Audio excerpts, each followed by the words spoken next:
Yo, what's good, Ray fam? You're tuned into the Candy and Chaos podcast, the unfiltered podcast for EDM lovers, festival of degenerates, and anyone who lives for the drop, even for all you normies out there. We're your hosts, Deb and Goose, and this is where the bass is loud, stories are wild, and nothing is off limits. Let's get into it. Alright, so for today's episode, what the fuck is EDM? Like, what is the robot music, the bee-boops, what? the oons. But, no, I mean, like, that's everyone's question. A lot of people, especially for a lot of normies out there, is what's EDM? Like, a lot of people misinterpret, a lot of people misunderstand, a lot of people think, like you said, it is just nothing but robot noises and machinery. Yes, which some of it is. Yeah, I ain't mad about it, listen. But a lot of you might not realize that you listen to EDM in your everyday music on the radio and in commercials. Perfect example, like we were talking about last week's podcast. The Chains, like Breakaway, had the Chainsmokers. Chainsmokers, super popular, super mainstream. Still EDM.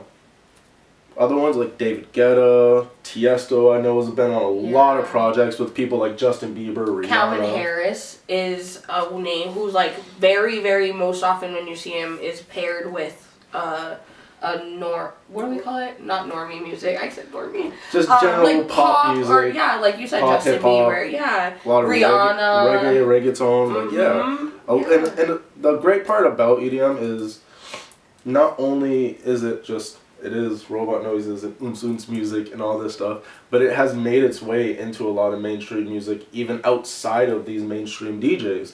Like, I know Rihanna, The Weeknd, Justin Bieber, as we mentioned, they've all have tracks that have some element of EDM in them. And it's beautiful to see that transition of our culture and our community making it into a mainstream population. Hell, I saw I was it Idris Elba played with Zed at Coachella. And then you have T-Pain, who's playing out. Yeah, T-Pain has completely transitioned into EDM and dubstep and brostep. Right. It's fun. It is forefront and on. So it's definitely. I think that that's like a big way that people kind of transition. You start with the mainstream, kind of like Marshmello and the Chainsmokers, and then you kind of realize that there's more to it with all these subgenres, which is something that we plan on kind of getting into a little more. But I think it starts there, and then you kind of like the roots. The roots go very deep, very deep. The one thing I have noticed a lot of too is your background in music before you get into EDM definitely influences what genre of EDM you gravitate towards. Yeah. Like, I know for us, like, we're big bass heads. We love bass. We love that heavy bass line. And a lot of the people that I've met within that community is just generally, they're coming from like a heavy metal background. And I think that it just kind of like makes the transition easier. And I know a lot of people from like pop scenes get into like more house music. There's definitely a relation between, I guess you call it normie music and EDM culture. There's definitely a relation in transition. So, let me start this by, there are so, and let me just throw in one more many genres, subgenres of EDM that we could probably talk about it for like 10 episodes and still not be done. What is your favorite? Let's go genre for genre. And tell me, let's go with your favorite first. And what drew you in? Just, let's digress. Let's talk about it. I would have to say my favorite would just be bass. Let's not do favorites. Let's do what got you in, right, so we can do a transition. What got me into it is still bass. Like when I was first, I mean, I'll say bro stuff. Bro stuff got me into it because my introduction to EDM was Skrillex. Skrillex, very bro step, very like classic. I don't want to say classic dubstep, but very much what brought dubstep to a mainstream, what helped bring EDM to a mainstream, which was Skrillex back in 2008, 2009, right around that era. And that influenced me heavily on what I listened to moving forward.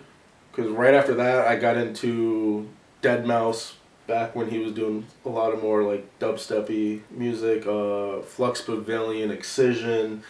So a lot of that like heavy bass line dubstep complexity within the music is what got me into it. And that's one thing that I personally love, and what draws me into a genre or a song is the level of complexity within the beat and within the music itself.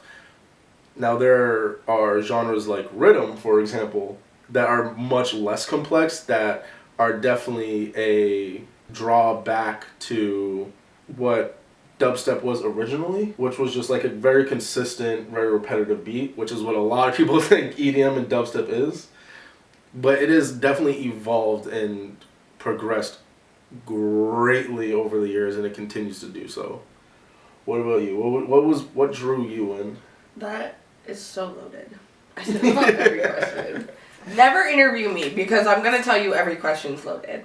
However, I told y'all before last week, Riot 10, big influence, big favorite. I was also listening to Marshmello.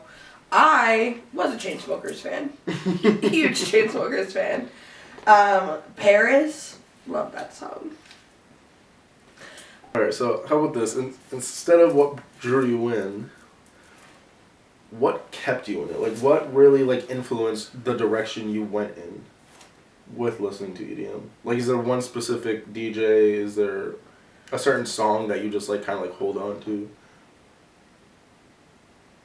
Or is it just a loaded question?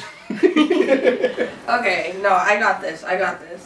So, I was a house head. Like, I loved house music. I loved the poppy. I loved the jumpy. Like that was for me. And Riot 10 was the one, like, hard like the dubstep artist that I was like, okay, no, I really like him. He's cool. Like, he interacts a lot on social media, and like I think that's really cool as an artist to like interact with your fans and stuff. And he had done a song with Sullivan King, and I loved Sullivan King. Like, the first time I heard Sullivan King, I was hooked. And I've never listened to metal. I've never liked screamo. Like, he's the only screaming person I can listen to. Yeah. Like, anybody else, turn that shit off. I don't know. I'm not really sure, because if you put me at a house stage at a festival, I'm sitting there for like 5 minutes and then I gotta So I don't know when it changed to being not really liking house music, but I will say that like the progression for me has gone like I went from house to and only like those remixes and such to like the rhythm. Mushroom Cloud is probably like one of I love it.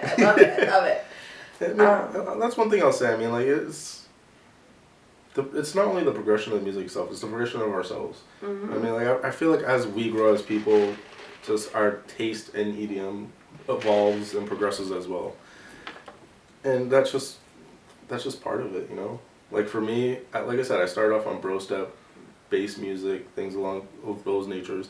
I mean, I listened to Chainsmokers since, like, I don't know, way back in the day, since they really started coming on the radio. But that's because it was, like, just a good song on the radio. Originally, I didn't even think of them as EDM. It wasn't until later on when I was like, oh my gosh. No disrespect to the Chainsmokers. I, up until, like, 3 years ago, still did not consider them to be EDM. Sorry, not sorry. I am sorry.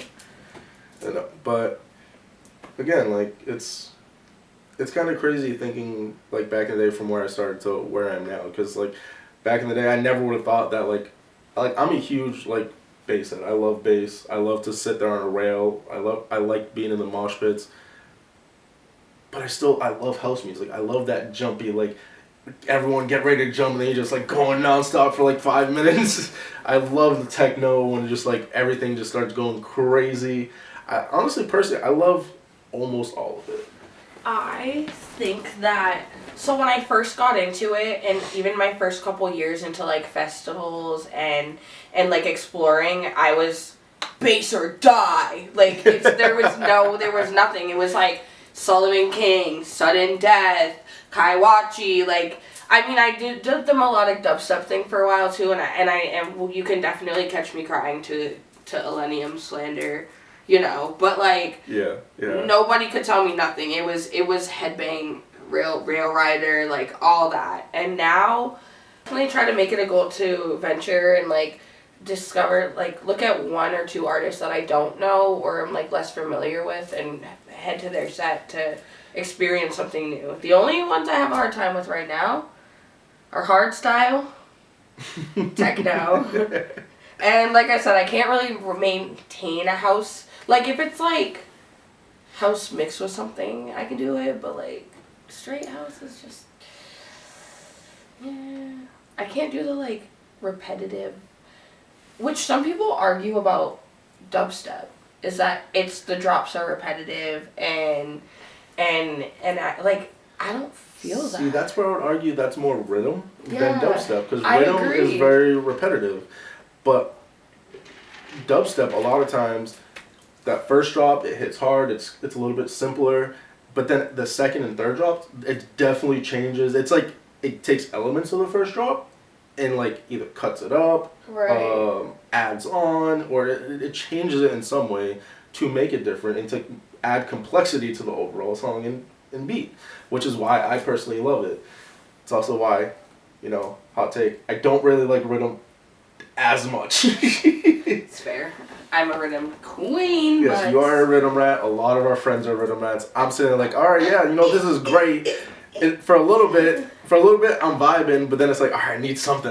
Give me more. See, Give and me that's how more. I feel with like techno. Like, actually, no, techno. Honestly, I'm not really sure what it is, but I just feel like it's like the same thing. Like. Like I'm literally itching for a drop, like itching, and it's like techno's like edging. See, like techno for me, it's that breakdown. It's the breakdown section where it's like it breaks down and everything gets like quiet and calm, and everyone's like, "Come on, let's go, let's go." It gives you that moment of suspense, and then all of a sudden it just takes off again. And it's like, yeah. I'm telling you, it's like edgy. Like that's it's how hard. it is for you. It's awful. It's so awful. It's like the worst part because I feel like you just wait so. And why is every techno song like 10 minutes long? It's literally like for 10 minutes, brother. No, Get me out. Get me out. Like, I mean, I know a lot of the mixes are, but I mean that can be said of even rhythm and. Yes, it's no hate. No hate. It's like a lot of mixes are a lot longer than they need to be, especially in this day and age where everyone is so used to 30-minute segments. We didn't miss anything, okay? Yeah. We got it all. No, but that's part of what makes this community and this culture what it is the variety that it lends to everyone. It just gives everyone a choice. It gives everyone the ability to find what they like and find what they enjoy. And it's great for drawing in new people, great for keeping old people who've been here a while, the continuous evolution of each genre into all of these subgenres that, like you said, we could talk about for 10 episodes. It just keeps going and evolving and building. All right, so let's talk dubstep. Who are some artists that, if I was looking to go to, I'm a noob, okay? I'm a normie, and I want to go see a dubstep. I want to step the dub. How do I do that? Silly goose. How do I step the dub? Anytime I introduce someone to EDM, I do it in one of two ways. Either I try to find a specific song, doesn't matter by who, but a specific song that might draw them in. Like, for example, my normie best friend, she listens to a lot of random SpongeBob stuff. So I would like sit there with Alley Cat's SpongeBob mix. Mm-hmm. Like I would sit there, but hey, listen to this mix from Alley Cat. Because, like, come on. Like, that, it's a great mix. Starts off very SpongeBob-y, has a great hard drop, and it's like, wow, that was amazing. There's another song, I can't remember who it's by, but it's called Hash Slinging Slasher. I think it's by Gengar. Yeah, it's by Gengar. Like, Hash Slinging Slasher, like, dude, that's great to introduce someone, because, like, it takes some element of general pop culture and makes it dubstep and helps to draw people in with something they already know. Mm-hmm. But if I was, the other way I would go about it is listen to Skrillex. Very simple. He's popular. He makes beats that are complex but enjoyable. Same thing goes with Flux Pavilion. I would say probably avoid Excision off the top, just because it could be a lot for some people. Honestly, I kind of have to combat that one, because Excision has a lot of, like, songs with, like, I don't know what the difference between, like something that's just straight music, like straight dubstep, and then you have, like, songs that have, like, singers and stuff, where, like Gold, or Stupid Love, that's or, like, true. The drops go hard, but, like, it's got, like, a melodic it's melodic, yeah, okay, the melodic stuff, that's more along the lines of, like, that's almost easier to transition something, because I feel like a lot of people are like, EDM doesn't have words. How do you listen to stuff that doesn't have words? And wasn't that one of Skrillex's songs? Like, the entire beginning was about, like, or, like, I think it was the end of a song was all about, like, how EDM doesn't have real instruments or real words in it. It's like, but a while ago, like a couple of decades ago, yeah, that would be true, but it's evolved so much to the point where we have melodic techno, melodic house, melodic dubstep, melodic bass, where there are these great, amazing vocalists that are just completely doing an amazing job singing over these tracks. And the only reason I say I would avoid Excision to start is because if you sit there and tell someone, go look up Excision, I'm telling you, the first song they're clicking on is not going to be Gold. But TikTok's going to tell them to do that anyways. Subtronics, they already have. Subtronics, like, when I think dubstep, I think Subtronics, Excision, I think Sullivan King, I think, and I think that social media has a lot to do with that, like, Alley Cat, Crank That. Yeah, for sure. There's so many, like, but the other side of that is there's so many artists that are, like, smaller too, that are also... Yeah, like, one of my favorite melodic dubstep artists, Chenda. I love him so much. I think on YouTube he has less than, like, 10,000 subscribers. Yeah, crazy. But his music is gorgeous. He made some music for a show on Netflix, Arcane. He was on the Arcane soundtrack. And it was just gorgeous tracks, beautiful melodic dubstep. I've been listening to him for a few years now, and it's just like, I'm shocked. I'm like, I need him to come to this area so I can see him, but he's not that big of a artist that I'm just like, I don't expect it, at least anytime soon. But that also goes full circle into what you were saying about when you're sitting there going to a festival at 12 noon, your favorite artists don't come on until at least 6 through 12. What are you doing for 6 hours? You're finding all of these great, lesser-known artists through all these different genres that you're just like, oh my god, I need to figure out who this person is. Like, when we just went to a show to see Rez.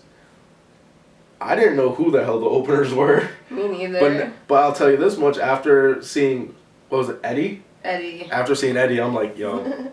At first, and I loved his visuals, because me and you are sitting there, we're just vibing. I'm like, dude, this dude's awesome. We're like, who the fuck is Eddie? And all of a sudden we look up, and on the background in the production, all you see on the screen is, who the fuck is Eddie? We're like, that's what we're saying. Who the fuck is Eddie? He was so good. Shout out to Who the Fuck is Eddie. Yes. Shout out to Eddie. Great DJ. Now, is Rez considered dubstep? I would, but I would say dubstep, because I wouldn't know what other category to put her in. I mean, like, it's definitely, like, the way I describe Rez, Rez is baby making dubstep. Because it just has that feel, that like a little bit of like a grimier tone where you just like you want to start grinding on someone. And I think she gives like a trance, not even like, I don't want to say trance music, like side but trance. her music, it's the whole vibe is hypnotic. You know what I'm saying? It's definitely more hypnotic. To put you in a trance. So like that's the vibe that I get from her. I just I wanted to ask because you brought it up. But what I actually was meaning to ask is so I find like I listen to everything, but I definitely find that there are times where I listen to certain types of music, and I feel like dubstep, almost always, I end up playing dubstep or rhythm. And I like that when you mentioned rhythm very quickly after dubstep, because a lot of times those two are they're very much either compared, mixed up, or like there's such a fine line between dubstep and rhythm. I feel like that like even some artists who were once known as rhythm artists are now considered dubstep artists. So like it's like a I feel like that's what, again, it goes back into talking about the evolution of everyone, about the community in and of itself. A lot of these DJs did start off at doing a lot of rhythm, because it's a very simple, very repetitive thing where it's like you can make a 30-second beat and then just repeat that 30 seconds over a 2-minute period. You got rhythm. And to get back into what I was saying, that is perfect, because the other place that I listen to dubstep and rhythm is the gym. And those little 30-second segments are great for your workouts. You're not wrong. You're not wrong. And I think that, like, the way that the drops happen, when I go to the gym, dubstep it's the best. And I feel like I can speak for most gym goers who are also EDM heads, where, like, that is, like, a definite... I do hit that melodic dubstep in the gym also, but it's usually always dubstep. Yeah, it's just like here and there. just gets inserted. Yeah, you just gotta that's... Where's your, like, are you dubstep 24/7? Is there times you find yourself more in the mood for dubstep over something else, or? It's definitely... So, what's the difference between techno and hardstyle? Oh, fucking, I don't listen to hardstyle. Me neither. Like, I will say this. I haven't given hardstyle much of a chance. Mainly because, like we were talking about, we all have our go-tos. And I just haven't had the chance to really, like, dive into hardstyle much to kind of get a vibe for it. Mm-hmm.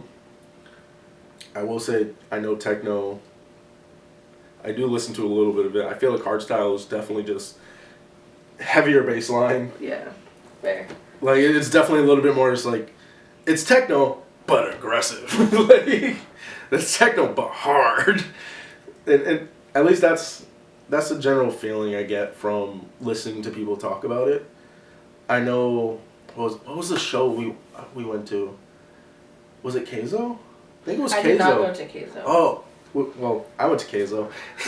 He was trying to convince me, but I'm pretty sure it was like right before EDC, and I was it was right before EDC. Anything. And I will say this, from me listening to Keizo over the last few years that I have, like, I was not expecting what happened at all. Like, Keizo is definitely more dubstep, definitely more like rhythm vibes with a little bit. It's like dubstep with elements of rock music involved, which beautiful, great, love it.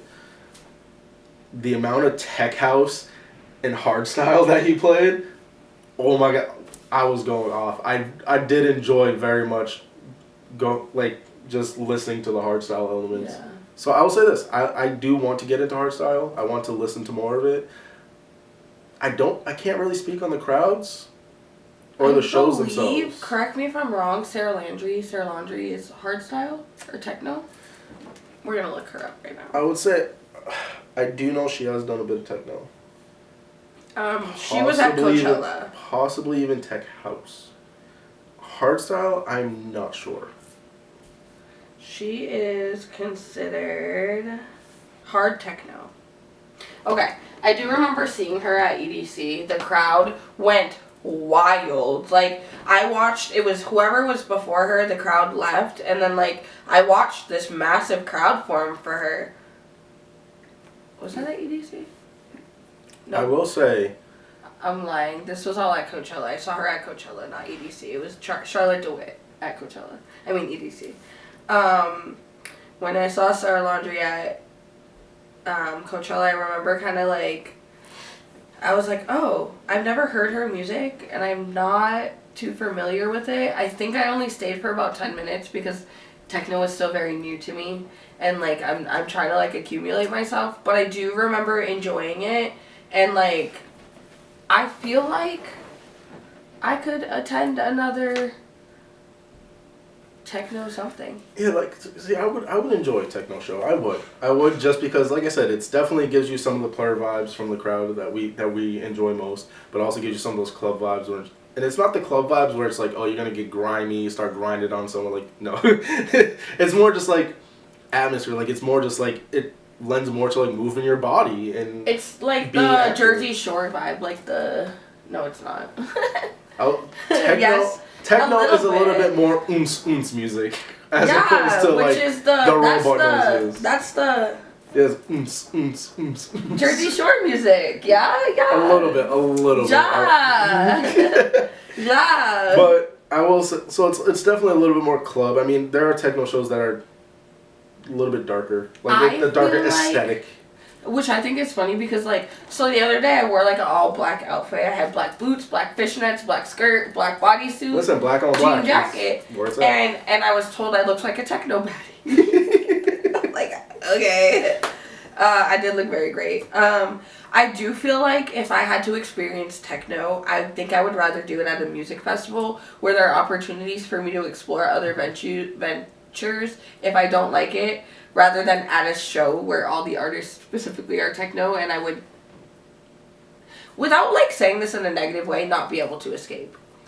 Yeah, I mean, it's definitely something that, unless you know you enjoy it. Like, I mean, this goes true for any genre of EDM. Yeah. Unless you know that this is what you like, you definitely want to have some other opportunity to find something else. Mm-hmm. And that's great. That's a great thing that festivals provide. Unfortunately, they are a lot more expensive. Way.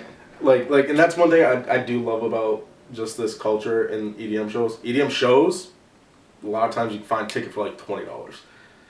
Festivals, couple hundred, if not more. Like, it's a very big difference. But in the breakdown, and this will come in a few. We have to have a festival episode for sure. Oh, we will. We're gonna have a festival episode in the Electric Forest, like. No, we're doing an episode before. Yeah, we're talking about all the festivals.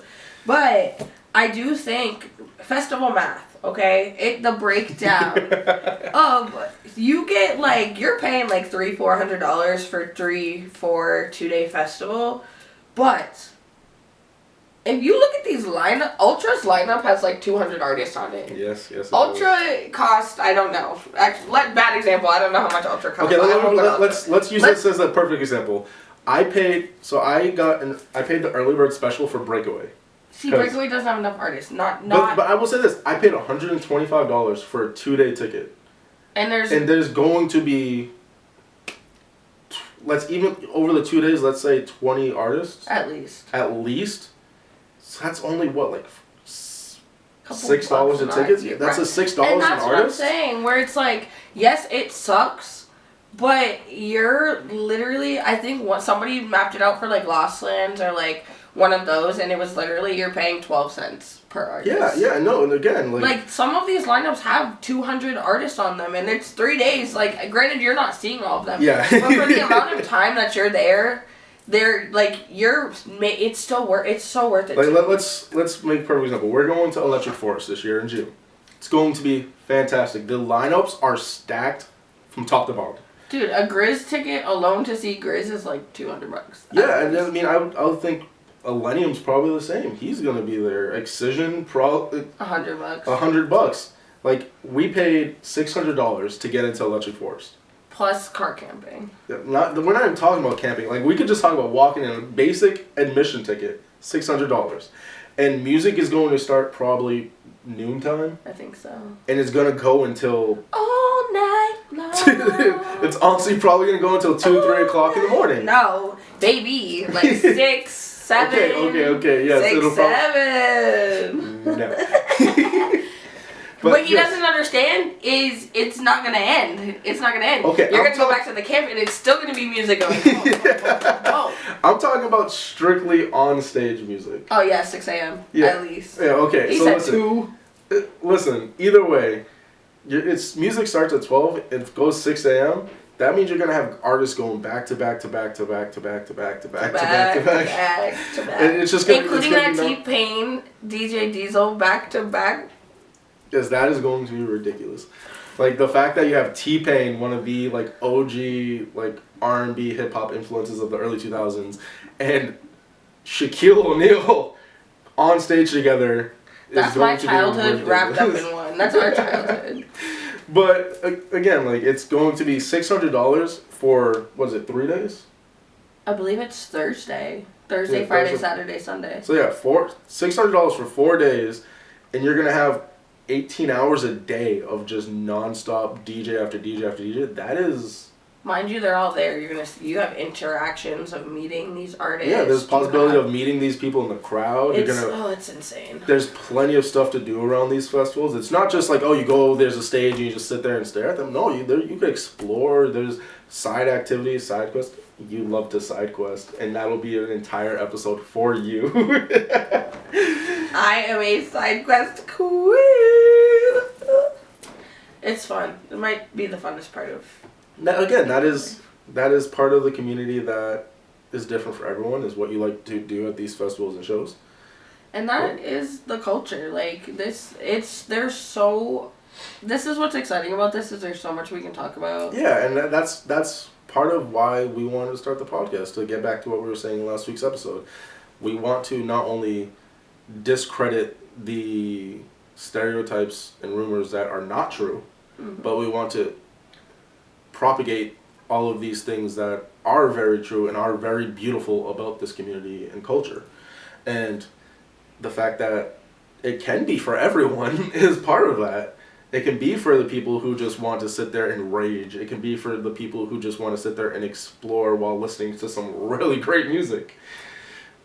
I mean, at some point, we're going to talk about all the artistry and flomies that are propagating this community.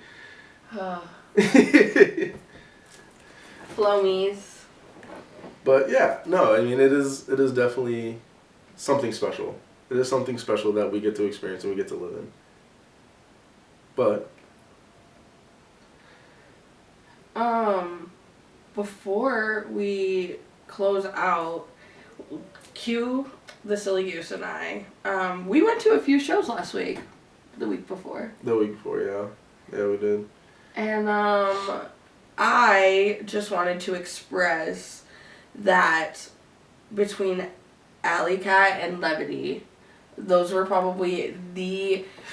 Last week we talked about like best shows, and yeah, I think that Levity might have taken the cake. That was the most amazing show that I have ever experienced.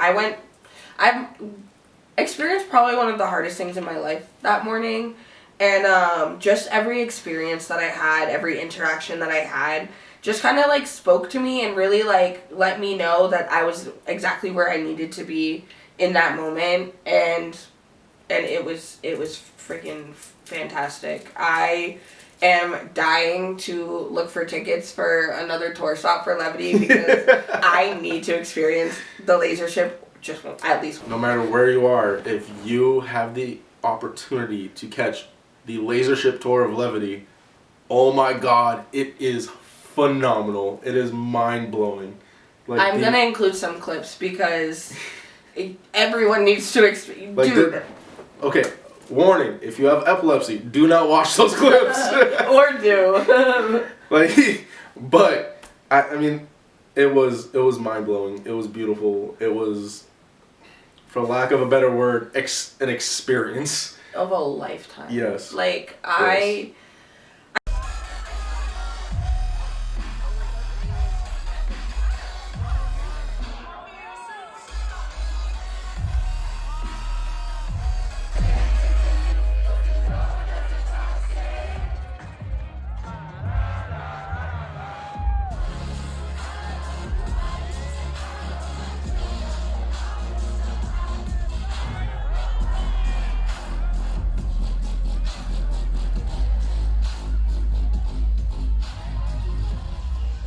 It was insane. Mind-blowing show. It was intense. It was insane. It was exactly what we needed. Exactly what we needed. Shout out to Levity. Holy shit. They are a special trio. I will say that. And we get to see them again in Forest. And just a mere few days before Levity showed up to Boston, they announced a tour with Tape B where they were each doing their own individual sets and then a back-to-back. And the best part is it's 4 days before my 30th birthday this year. So I am getting to experience Levity 3 or 4 times this year. Yes, it will be 3 times for me because it will definitely be. We just experienced the Laser Ship tour. Yeah. We will be seeing them again. I'm not missing them at Forest. No, sir. And then what is it called? The summer. Their summer tour. It's going to be. We're going to be seeing them in August in Boston, and it is going to be an amazing show. I cannot wait for it. Me neither. I'm so excited. With that being said, I got a question for you. Yes, sir. Before we end this, I need to know, what is your hot take for the week? Hot take? Like, if you had one thing, you're like, all right, this is a hot take about EDM, what would it be for this week specifically? The best way to put this, don't judge a book by its cover. Like, I think give an artist or give a song a chance. You know what I mean? Try something that you... Cut all of this, Devaney. All of that was trash. Yes, literally cut all of that. I think that this week, it's a challenge. I'm going to give everybody a challenge. I think this week, y'all should pick one artist you don't know. So take a suggestion from a friend. I'm going to grab my suggestion from the Silliest Goose over here.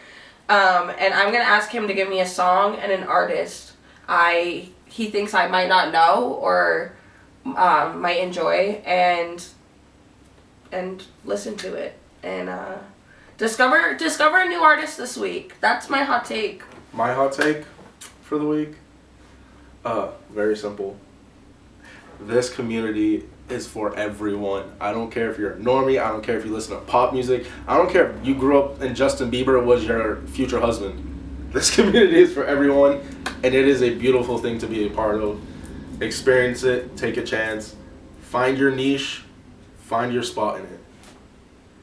With that being said, thank you for joining us. This is Candy and Chaos, where sleep schedules are fake, serotonin is currency, and bass controls our lives. Yes, we are Devin the Goose, and if you've ever lost your voice at a set, made friends in the crowd, or chased the rail at 3 a.m., you're home, and we love you. We'll see you guys next week.